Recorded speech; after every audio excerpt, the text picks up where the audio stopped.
فإن ندركها أنفق فيها مالي ونفسي۔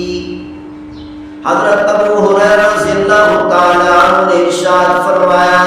اگر میں حیات رہا، اگر میں زندہ رہا،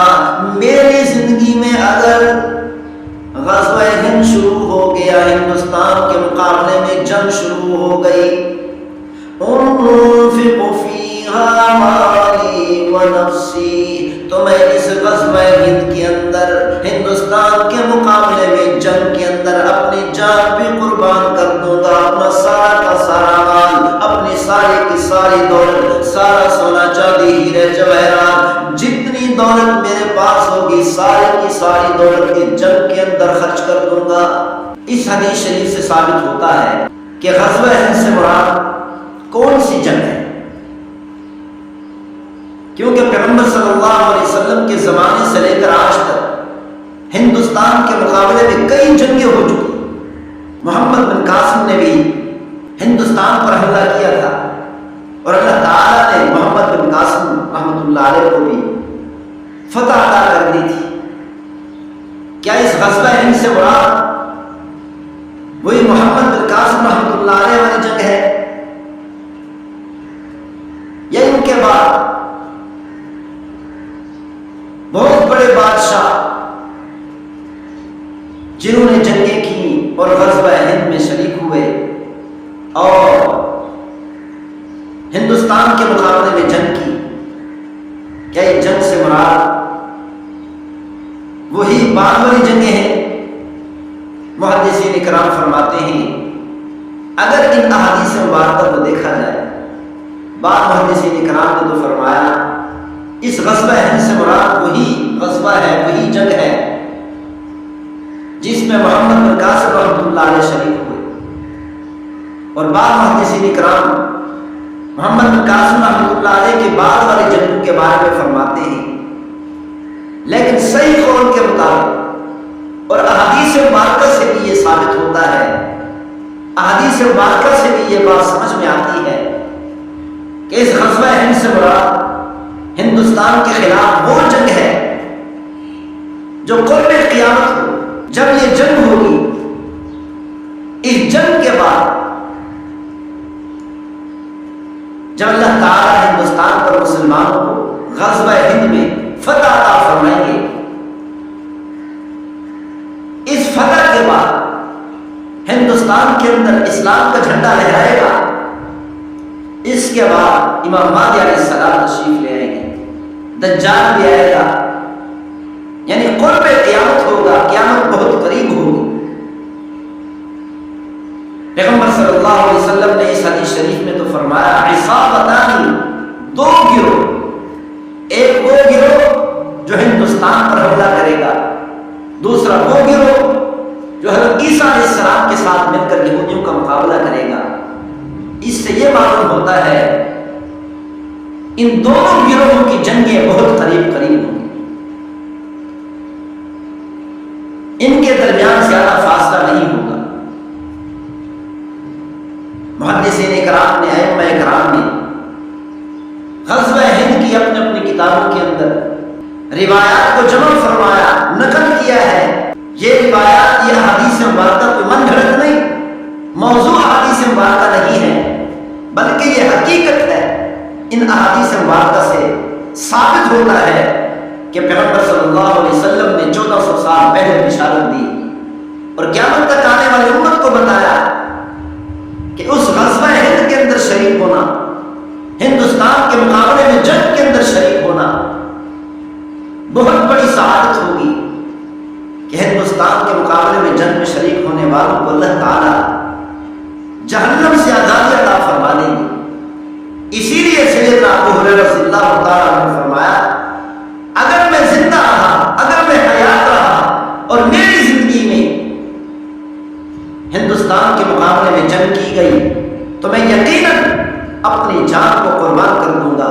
اپنے مال کو، اپنی دولت کو، اپنا سب کچھ اس جنگ کے اندر قربان کر دوں گا۔ خاص طور پر امام نسائی رحمۃ اللہ علیہ نے نسائی شریف میں غزوۃ الہند کے موضوع پر مستقل باب والا باب غزوۃ الہند. اور امام بخاری رحمۃ اللہ علیہ کے استاد امام نعیم بن حماد رحمۃ اللہ علیہ نے کتاب الفتن میں غزوہ ہند کے بارے میں احادیث مبارکہ روایات مبارکہ جمع فرمائی ہے. اور اسی طرح بہت سے علماء کرام نے غزوہ ہند کے متعلق روایات کو جمع فرمایا، احادیث مبارکہ کو بیان فرمایا. تو ان تمام احادیث مبارکہ کو سامنے رکھ کر تمام علماء کرام، ائمہ کرام اور محدثین کرام کی محنتوں اور کوششوں کو دیکھ کر یہ ثابت ہوتا ہے کہ یقیناً پیغمبر صلی اللہ علیہ وسلم نے 1400 سال پہلے قرب قیامت میں جو ہونے والی جنگ ہے ہندوستان کے مقابلے میں، اس کی جو بشارت دی ہے، خوشخبری دی ہے، وہ بالکل حق اور سچ ہے. کوئی من گھڑت نہیں، کوئی موضوع روایات اور احادیث مبارکہ نہیں ہے، بلکہ صحیح احادیث مبارکہ ہیں، صحیح روایات مبارکہ ہیں. بہقی شریف میں روایت ہے عن نبی ہریرہ رضی اللہ عنہ قال، حضرت ابو ہریرہ رضی اللہ تعالی عنہ سے روایت ہے، انہوں نے فرمایا وعدنا رسول اللہ صلی اللہ علیہ وسلم غزوۃ الہند، اللہ کے رسول صلی اللہ علیہ وسلم نے ہم سے غزوہ ہند کا وعدہ فرمایا. یعنی پیغمبر صلی اللہ علیہ وسلم نے ہمیں بشارت سنا دی، ہمارے سامنے یہ بشارت بیان فرما دی، علامات قیامت میں سے ایک علامت کو بھی بیان کر دیا اور فرما دیا کہ قرب قیامت ہندوستان کے مقابلے میں جنگ ہوگی. فَإِن نُدْرِكُهَا أُنْفِقُ فِيهَا مَالِي وَنَفْسِي. حضرت ابو ہریرہ رضی اللہ تعالی عنہ نے ارشاد فرمایا، اگر میں حیات رہا، اگر میں زندہ رہا، میری زندگی میں اگر غزوہ ہند شروع ہو گیا، ہندوستان کے مقابلے میں جنگ شروع ہو گئی، انفق فیہا مالی ونفسی،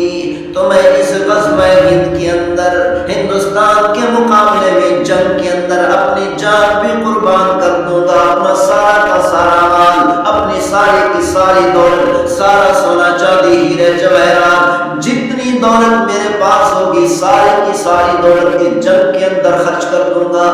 فَإِنْ اسْتُشْهِدْتُ كُنْتُ مِنْ أَوَّلِ الشُّهَدَاءِ، اگر میں ہندوستان کے مقابلے میں جنگ کے اندر شہید کر دیا گیا تو مجھے یقین ہے تو میں افضل ترین شہداء میں سے شمار ہوں گا، کیونکہ پیغمبر صلی اللہ علیہ وسلم نے غزوہ ہند میں شریک ہونے والوں کے بارے میں بشارت سنا دی. فَإِن رَجَعْتُ، اگر میں غازی بن کر واپس لوٹا، اللہ تعالیٰ نے غزوہ ہند میں ہمیں فتح عطا کر دی، میں شہید نہ ہوا، میں قتل نہ ہوا، میں دنیا سے رخصت نہ ہوا، اگر میں زندہ رہا، واپس غازی بن کر لوٹا، تو سیدنا ابو ہریرہ رضی اللہ تعالیٰ عنہ نے ارشاد فرمایا فَأَنَا أَبُو هُرَيْرَةُ الْمُحَرَّرُ، تو میں وہ ابو ہریرہ ہوں گا جس کو اللہ تعالیٰ جہنم کی آگ سے آزاد کر دے گا. سیدنا ابو ہریرہ رضی اللہ تعالیٰ عنہ نے قیامت تک آنے والی امت کو یہ بشارت سنا دی، خوشخبری سنا دی کہ پیغمبر صلی اللہ علیہ وسلم نے ارشاد فرمایا جو بھی ہندوستان کے مقابلے میں جنگ کے اندر شریک ہوگا، اللہ تعالیٰ پورے کے پورے لشکر کو جہنم سے آزادی عطا کر دیں گے. پیغمبر صلی اللہ علیہ وسلم نے یہ حدیث مبارکہ بیان کر کے قیامت تک آنے والی امت کو جہاد پر ابھارا ہے، جہاد کی ترغیب دی ہے.